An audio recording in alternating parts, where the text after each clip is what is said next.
जी हाँ, हाथरस की हकीकत क्या है। बहुत स्वागत है आप सभी का। आप देख रहे हैं बड़ी बहस। मैं हूं जब्बार खान और आज हम दरअसल इस बात को लेकर के चर्चा करेंगे कि हाथरस में एक जघन्य अपराध हुआ, यह सत्य है।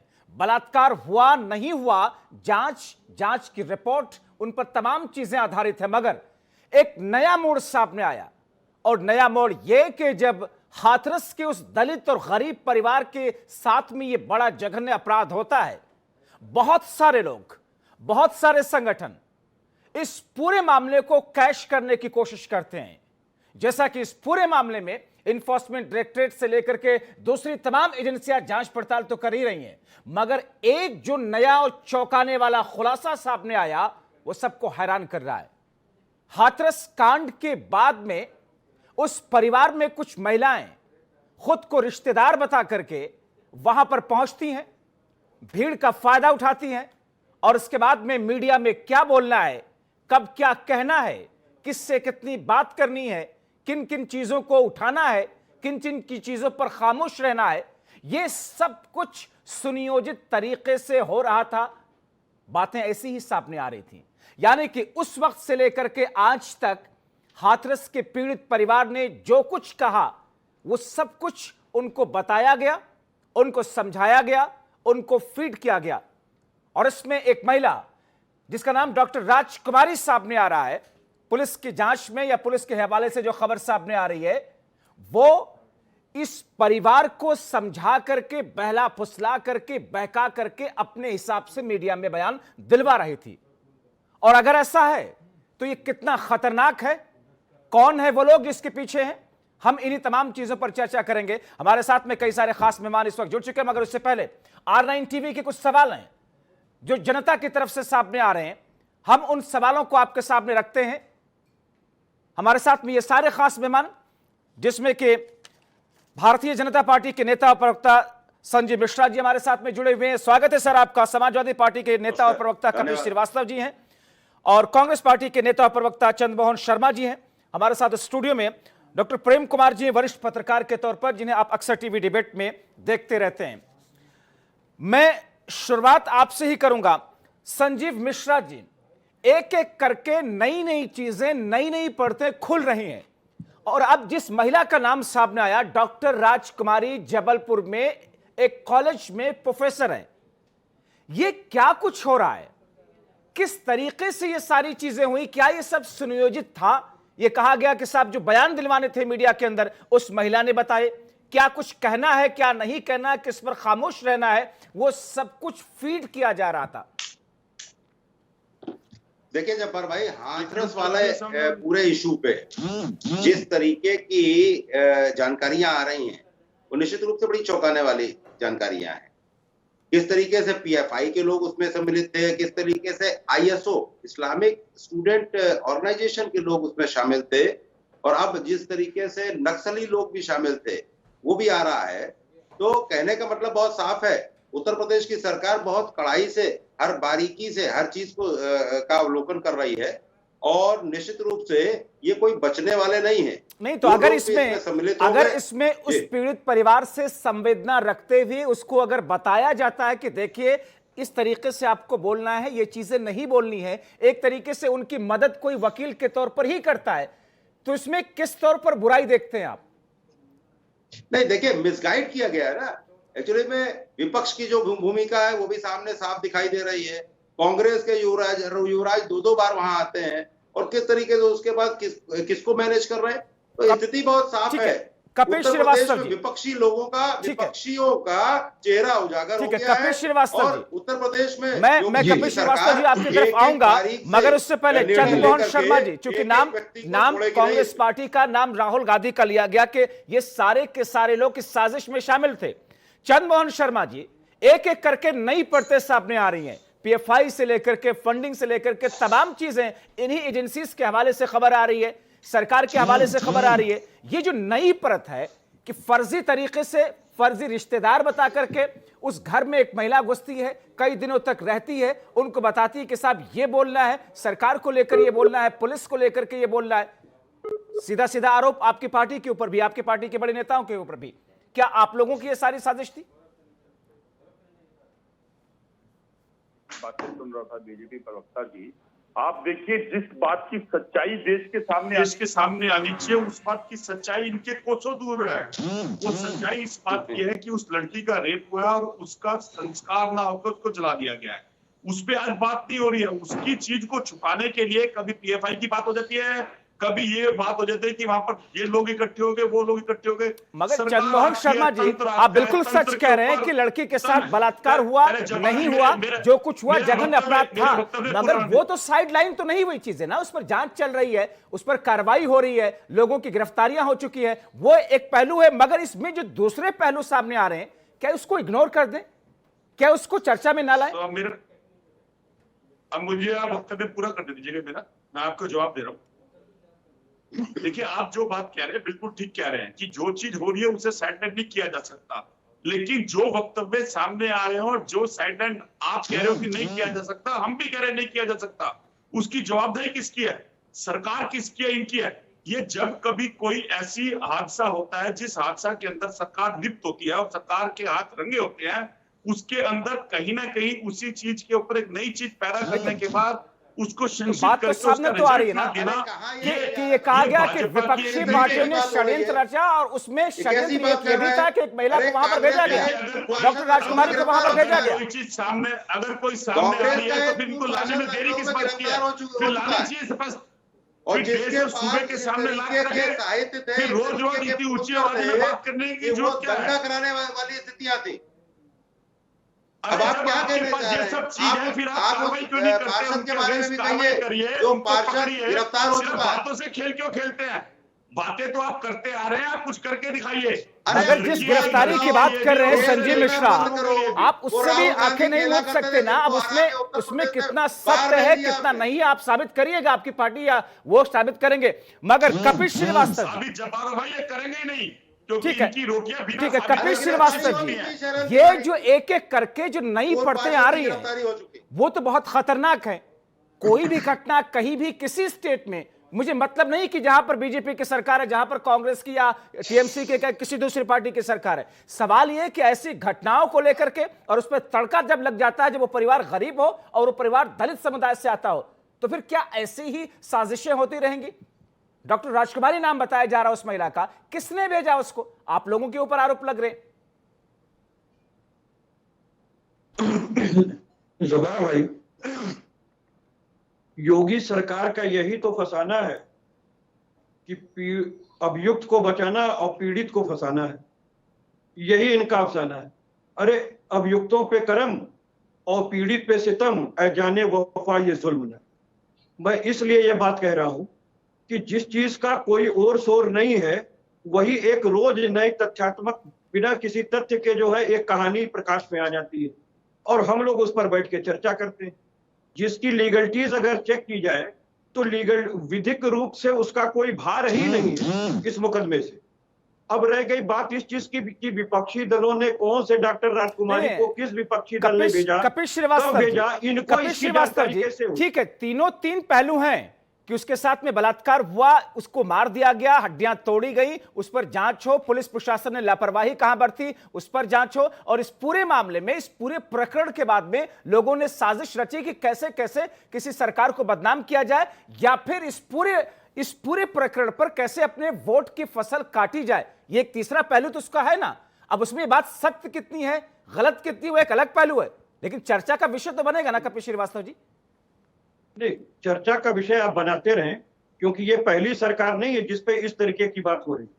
दामिनी केस हुआ था, इसके बाद भी तमाम केस हुए थे, सरकार की बात नहीं। सरकार इसलिए यहाँ पर कटघरे में खड़ी है क्योंकि वो अभियुक्तों की वकील बनी हुई, क्योंकि शुरू से उन्होंने पहले तो 4-5 दिन डिले किया, 3-4 बार में 376 डी आई, फिर आपने देखा कि जहां पर इनकी चिकित्सा करानी चाहिए पुलिस लेकर के साथ में नहीं गई, और फिर अलीगढ़ से किस तरीके बहुत सारी चीजें ऐसी के सामने उसमें आ रही हैं कि क्या वो चार के चारों लोग अपराधी है नहीं है, इसलिए तमाम पहलुओं पर तो निगाह रखना पड़ेगा ना, चाहे जांच एजेंसी हो या ना हो या दूसरी एजेंसीज हो। जांच जब्बार भाई, ठीक है, जब आपने एसआईटी सेट कर दी, तो जो है एडीजी लॉ एंड ऑर्डर को आकर के ये कहने की ठीक है, क्या आवश्यकता एक छोटा सा कमेंट, मुझे ब्रेक पे जाना है। नहीं हुआ, सीमेंट नहीं पाया गया, ये क्या है? ठीक है सर, मैं आऊंगा इस पर। भारतीय जनता पार्टी के प्रवक्ता सीधा सवाल उनके सामने में रखूंगा, मगर कपिल श्रीवास्तव जी मुझे ब्रेक पे जाना है, मुझे ब्रेक पे जाना है। ब्रेक के बाद मैं आपकी तरफ वापस आऊंगा। प्रेम कुमार जी, मैं आपके पास में ब्रेक के बाद लौट करके आऊंगा। ये जो पूरा प्रकरण सामने आ रहा है, इस पूरे प्रकरण में जिस तरीके से एक के बाद एक परत सामने खुलती हुई जा रही है, इसके मायने क्या इससे इंसाफ की वो मुहिम प्रभावित होगी, या इस पूरे परिप्रेक्ष्य में कहीं जांच भी किसी और दिशा में मुड़ करके वो असली जांच तो नहीं रह जाएगी, क्योंकि शंकाएं ऐसी भी जताई जा रही। छोटा सा ब्रेक लेते हैं, वापस लौटते हैं।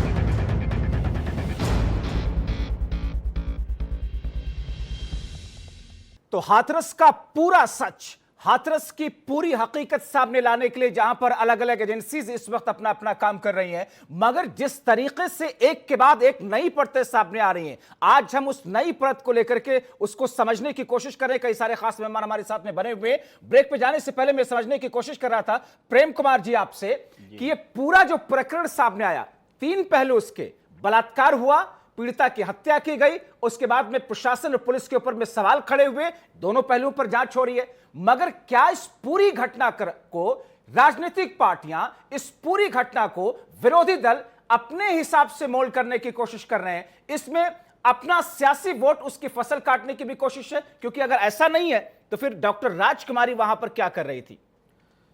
देखिए, मेरा मानना यह है कि इन सारी परिस्थितियों से, ऐसी परिस्थिति या भिन्न किस्म की भी हो सकती हैं, उससे कैसे पीड़िता को बचाया जाए, इसके लिए कानून में व्यवस्था है। कानून ने एक संरक्षण दे रखा है बलात्कार जैसे मामले में। ये बलात्कार और ये तो हत्या है, तो कि मृत्यु पूर्व जो बयान है, मृत्यु पूर्व बयान उसको कोई चैलेंज कोर्ट से बाहर नहीं कर सकता, उसको कोर्ट भी मानेगी, और जिसको शक शुबह है वो कोर्ट में जा करके रखे। ये बेसिक बात है, ये सुरक्षा देता है पीड़ित परिवार को। मगर वो आप उस बलात्कार और उस पूरे घटनाक्रम को लेकर के आप कह रहे हैं, ये इसका जो नया प्रकरण है कि उस बलात्कार या फिर हत्या के बाद में जो चीजें सामने आ रही है, एक के बाद एक साजिश की बूझ इसमें आ रही है कि अब पीड़ित के परिवार को अपने हिसाब से मोल्ड करना है कि साहब ऐसे ही रहना है, यही बोलना है, ये नहीं बोलना है। इसके पीछे आपको लगता है कि कोई साजिश है? और अगर कोई जाकर के मदद भी कर रहा है तो क्या आपको लगता है इसमें कोई बुराई है? देखिए, एक पहलू तो ये है कि परिवार को अगर कोई बता रहा है कि कैसे बोलना है, तो परिवार अपनी वो बोल रहा है, वो मिसगाइड है कि गाइड है, ये तो हम आप या अपने अपने नजरिए से करेंगे कि वो गाइड कर रहे हैं कि मिसगाइड कर रहे हैं। तो लेकिन ये कोई अपराध नहीं है किसी को सलाह देना या किसी को बताना, एक बात। दूसरी बात यह है कि पत्रकार जा रहे थे पीड़िता से मिलने, पत्रकार भी क्या भड़काना चाह रहे थे, यह भी एक प्रश्न है। सारे एक ट्रेंड डेवलप हो गया है कि विरोधी जो विपक्ष तो का जो भी आप है, भी वही लाइन कह रहे हैं जो विपक्षी दल मैं एक दो बातें साफ कह रहा हूं। एक तो विपक्ष को लेकर के सत्ता पक्ष का व्यू कि वो देश विरोधी है, दंगाई है, एक व्यू है। दूसरा, मीडिया में भी एक धड़ा है जो दूसरे धड़े को कहता है कि वो देश विरोधी है, दंगाई के साथ मिला हुआ है और नक्सली के साथ मिला है कि पीएफआई। तो फिर आपका ओपिनियन क्या है कि इस पूरे मामले में, इस पूरे प्रकरण के बाद में किसी तरीके की कोई साजिश नहीं है? जो कुछ हो रहा है पीड़िता के परिवार अपने हिसाब से कह रहे, जांच एजेंसी उसमें जांच कर रही है, सच सामने मेरा ये साफ मानना है कि जब पुलिस कोई बात खुलासा करती है तो उसको सबूत के साथ आना चाहिए, ये अटकल लगाने के लिए नहीं छोड़ना चाहिए। ठीक है, अगर आप पीएफआई को बोल रहे हैं दोषी है, सबूत के साथ आइए, कहानी सजाइए कि ये और पीएफआई जैसे और ये लोग संगठन को पकड़े गए। बैन क्यों नहीं किया जा रहा है? सवाल इस बात का है कि दिल्ली के दंगे हो या फिर उत्तर प्रदेश में सीए और एनआरसी के विरोध में जो दंगे हुए, उसके बाद में अभी तक तो पीएफआई को बैन कर दिया जाना चाहिए था। अगर ऐसा है, सरकार बीजेपी की है, वहां पर सत्ता में बीजेपी है, फिर भी अगर यह कहा जाए कि साहब पीएफआई का हाथ है इसमें, ये चीजें तो गले से ये नहीं उतरती चीजें कि आप उसके खिलाफ सख्त एक्शन क्यों नहीं लेते हैं, बैन क्यों नहीं करते हैं? केंद्र ना चाहे, गृह मंत्रालय ना चाहे, फिर भी राज्य सरकार अपने स्तर पर तो बैन कर सकती है ना। मगर कपिल श्रीवास्तव जी, आप लीगलिटीज की बात कर रहे थे, कोई पीड़ित परिवार है, जांच एजेंसियां उनसे पूछ रही है, सच सामने आना है, जो सच है वही वो बताएगा सीधे सीधे, उसमें किसी को फीड करने की क्या जरूरत है? देखिए, न्यायालय के अंदर ये स्पष्ट है कि जिस समय एफआईआर लिखी जाती है उस समय अगर कोई गाइडेंस होती है तो वो न्यायालय के अंदर साबित करना पड़ता है कि किसी विद व्यवसायी से ये मोटिव लेकर के ये चीजें लिखी गई हैं और ये एविडेंस के तौर पे ये एडमिसिबल नहीं है। ये उस समय हो सकता है। घटना घटित होने के बाद एफआईआर दर्ज हो चुकी है, सारी चीजें हो चुकी हैं, उसके बाद तमाम लोग मिलने गए, तमाम लोगों ने उनसे बात मिलने में कोई बुराई नहीं ना। संजय मिश्रा जी को भी सामने लाइएगा जी, बीजेपी के प्रवक्ता को भी सामने लाइएगा, कपिल श्रीवास्तव जी के सामने। मैं ये पूछ रहा कहता हूं, ठीक है, मैं ये कहता हूं, ठीक है, मिलने में किसको एतराज है? कपिल श्रीवास्तव जी, क्या राहुल गांधी मिलने नहीं गए? क्या आपकी पार्टी के कार्यकर्ता नहीं गए? क्या आरएलडी वहां पर नहीं गई? किसको रोका गया वहां पर? रोका गया तो एक कानून व्यवस्था के नजरिए से कुछ टाइम के लिए रोका गया। रोका क्यों गया वो भी मैं क्लियर कर दूंगा आपके चैनल। तो वो क्यों रोका गया? देखिए रोका क्यों गया? एसआईटी की जांच हो रही थी, एसआईटी के लोग मीडिया को क्यों रोक दिया? 7 दिन में एसआईटी की जांच का डिक्लेरेशन होना था, इसलिए रोका गया था। मीडिया भी षड्यंत्रकारी हो गया क्या? आप सुनना ही नहीं चाहते। मीडिया भी षड्यंत्रकारी हो गया? बात रखिए, उसके बाद मीडिया को जवाब भी करना पड़ा। और ये जिस तरीके से बता रहा हो कि 8 दिन बाद एफआईआर लिखी गई है, गलत तथ्य मत दो। ये गलत तथ्य आप दे रहे हैं, गलत तथ्य मत दीजिए। मेरी बात भी आने दीजिए, अपनी बात भी रखिए। आपके बीच में मैं नहीं बोलता हूं। धुआं उठने के लिए कहीं तो लाग लगे होनी चाहिए। नहीं तो कपिल श्रीवास्तव जी, धुआं उठने के लिए कि एक महिला जिसकी तस्वीर हमने दिखाई, उस महिला को रुकना चाहिए था कि हाँ मेरे ऊपर ये आरोप लग रहे हैं, मैं वो रिश्तेदार हूं, मैं आई हूं संवेदना प्रकट करने के लिए, और मेरे ऊपर इस किस्म के आरोप क्यों लग रहे हैं? ये भाग जाना, फरार हो जाना और इसके बाद में तथ्य सामने आना कहीं ना कहीं शंका तो आम लोगों के दिलों में पैदा करेगा ना। मेरा सारे मेहमानों से सबसे एक सीधा सा सवाल है कि क्या महज नैरेटिव सेट करने की कोशिश विपक्षी पार्टियों की तरफ से हो रही है? नैरेटिव सेट करने की कोशिश सरकार की तरफ से जो हो रही है, उसको पुलिस प्रशासन की टीमें अमली जामा पहना रही हैं। संजीव श्रीवास्तव जी, सवाल यह है कि दूसरी तरफ, माफ कीजिएगा संजीव मिश्रा जी, सवाल यह कि दूसरी तरफ से नैरेटिव सेट करने की कोशिश की जा रही है, आपके हिसाब से सरकार को बदनाम करने की कोशिश की जा रही है। बहुत सीधा सा सवाल है। एसआईटी जांच कर रही है, सीबीआई को जांच के लिए सिफारिश कर दी गई, जांच गर्चिया भी शुरू नहीं हुई, मगर पुलिस को 14 तारीख की घटना वाले दिन का वीडियो, जहां पर यह घटना हुई उसके बाद का, जारी करने की जरूरत क्यों महसूस हुई? क्या पुलिस दर्शाना चाह रही है? उस वीडियो को, जो कि जांच का एक पार्ट है, एसआईटी के पास होती, जांच करने के बाद में वो वीडियो अदालत में या जहां भी उसको सबमिट करना होता किया जाता, पब्लिक करने की जरूरत क्यों? क्या पुलिस सरकार के नैरेटिव को सही ठहराने की कोशिश कर रही है? नहीं जब्बार भाई, मुझे लगता है इसमें भ्रम की स्थिति नहीं होनी चाहिए, क्योंकि मथुरा में जिस तरीके से गिरफ्तारियां हुई, लखनऊ में जिस तरीके से पूर्व पार्षद, जो कांग्रेस का पूर्व पार्षद था, आपकी सारी बातें ठीक है, आपकी सारी बातें ठीक है, पीएफआई के लोग अरेस्ट हुए, ऐसे सारे संगठनों को आप बैन कीजिए, सब कुछ ठीक है, लेकिन मेरा एक बेसिक छोटा सा सवाल है कि पुलिस टीम को उस घटना वाले दिन के बाद की वीडियो जारी करने की, पब्लिक करने की जरूरत क्यों महसूस हुई? क्या जनता में संदेश देना चाहती है पुलिस कि साहब बलात्कार नहीं हुआ, वहां पर घर के लोग ही मौजूद थे, आरोपी पक्ष जो कह रहा है उसको तो वीडियो सपोर्ट कर रहा है? देखिए, इसमें तो एसआईटी की जांच जो चल रही है, और जब सीबीआई टेक ओवर कर लेगी, वो अपनी जांच में जो रिपोर्ट आएगी उस आधार पर हम तय करेंगे। हम अपने हिसाब से तो नहीं कुछ कहेंगे, लेकिन जो पुलिस की जो जहां पर भी पकड़ में आ रहा है, जैसे लखनऊ में कोई पूर्व पार्षद पकड़ में आया, अब वहां पर डॉक्टर राजकुमारी का जिस तरीके का हिसाब किताब समझ में आया, और मथुरा में जिस तरीके की गिरफ्तारियां हुई और उनके पास जो तथ्य मिले हैं वो किस तरीके से आईएसओ से रिलेटेड है, पीएफआई से रिलेटेड है, एक प्रश्न आया था, मैं उसका जवाब जरूर दे दूं, क्योंकि क्या हो रहा है कि ये जिस तरीके से देश विरोधी ताकतें हैं, ये लगातार अपने संगठन के नाम बदल रही हैं। आईएसआई था, आईएसआई को जब बैन किया गया तो पीएफआई आ गया, पीएफआई के बाद अभी इस्लामिक स्टूडेंट एसोसिएशन आ गया। मगर एक बात तो बता दीजिए, बिल्कुल वक्त खत्म हो रहा है और मैं दूसरे मेहमानों से माफी के साथ में कि आखिरी कंक्लूडिंग रिमार्क्स के लिए आप लोगों की तरफ नहीं आ पाऊंगा, मगर संजीव मिश्रा जी, संजीव मिश्रा जी, सीबीआई के लिए सिफारिश की गई है, मगर अब तक नोटिफिकेशन तक जारी नहीं हुई। सीबीआई जांच क्यों नहीं कर रही है इस पूरे प्रकरण में? सीबीआई जांच क्यों नहीं कर रही है? संजय मिश्रा जी, लेकिन सीबीआई जांच करेगी भी या नहीं करेगी? नहीं करना संजीव चाहिए। मिश्रा जी, जवाहर भाई, सुनना सीबीआई चाहते हैं आप? इंक्वायरी संजीव मिश्रा जी, किस और ये मामले पे सारी- सेटअप की गई है इन्होंने अब आवाज बताया नहीं ही आ नहीं रही है। है। इन्होंने संजीव एसआईटी की का बात 10 को आवाज नहीं आ रही है। एसआईटी के 10 दिन क्यों बढ़ा दिए? चलिए आप और सभी ये मेहमानों का अभी मैं बहुत पाकिस्तान का माफी के साथ अधिकारी प्रेम कुमार जी आपके अभी पास आखिरी पाकिस्तान और का कबूली एंगल बहस डाला के लिए नहीं आ सका, लेकिन बहुत माफी के साथ में आप सभी मेहमानों का बहुत शुक्रिया। वक्त की तंगी की वजह से मुझे इस कार्यक्रम को यहीं पर वाइंड अप करना पड़ा, मगर सवाल बेशुमार है।